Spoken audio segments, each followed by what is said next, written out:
মেয়েদের উদ্দেশ্যে বলছি, বিয়ে করার আগে ছেলের বাবা মায়ের সম্পর্কে জেনে নিন কেমন, সেটা জেনে তারপরে বিয়ে করুন।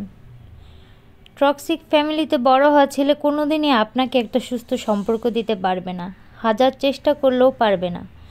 বাবা মা থেকে বউকে দূরে সরিয়ে নিলেও সম্ভব না। কারণ একটা সন্তানের ছোটোবেলার মেমোরি ব্রেনে এমনভাবে সেট হয়ে যায় যেটা বড় হওয়ার পর সারিয়ে তোলা সম্ভব হয় না বেশিরভাগ ক্ষেত্রেই। দেখবেন আপনার যদি ছোট বাচ্চা থাকে, আপনি ওই বাচ্চার সাথে যেমন আচরণ করছেন ওই বাচ্চা কিন্তু ওইটাই শিখে বড় হবে। ওকে যেই ভাষাটা আপনি প্রথম শিখাবেন ও কিন্তু সেই ভাষাটাই প্রথম শিখবে। তেমনি একটা বৈবাহিক সম্পর্কের ক্ষেত্রেও ঘটে।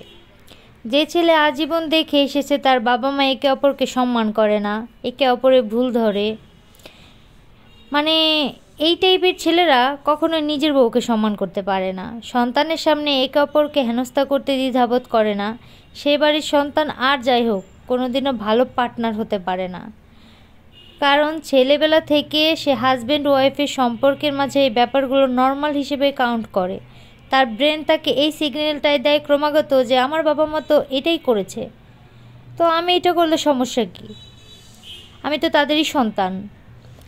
এতে করে এই যে টক্সিসিটি ক্রমাগত চক্রাকারে ঘুরতেই থাকে, এক প্রজন্ম থেকে আরেক প্রজন্ম, চাইলেও এই চক্র থেকে সহজেই বের হতে পারে না।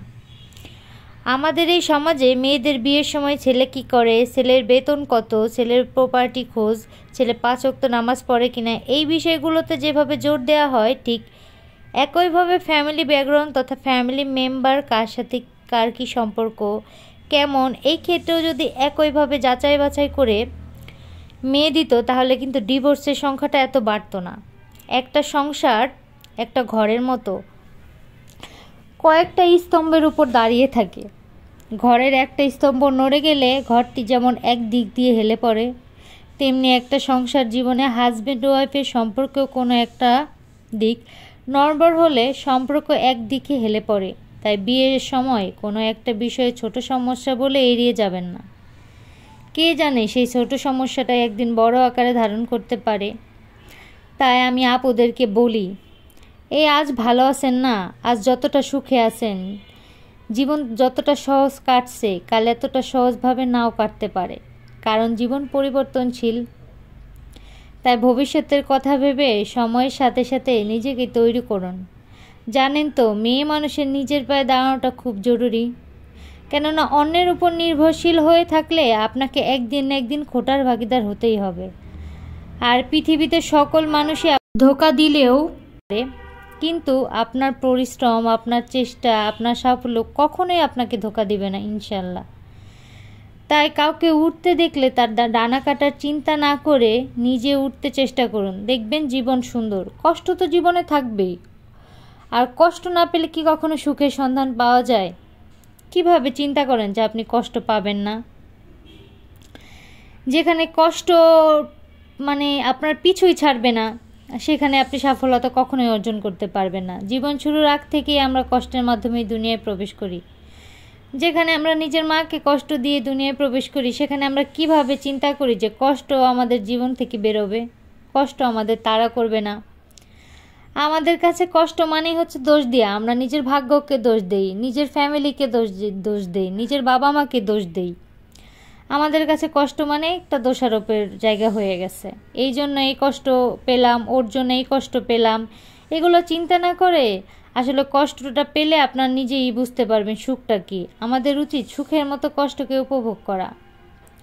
কষ্টকে বুঝতে পারলে প্রকৃত সুখের সন্ধান পাওয়া যাবে। কখনোই সুখের সন্ধান পেতে হলে আপনাকে কষ্টের সাথে লড়াই করতে হবে, পরিশ্রম করতে হবে, নিজের মেধাটাকে কাজে লাগাইতে হবে। কে কি বললো এগুলা গায়ে মাখাইয়া পিছনে তাকাইয়া লাভ তো নাই ভাই, সামনে আগায় যান, জীবন সুন্দর।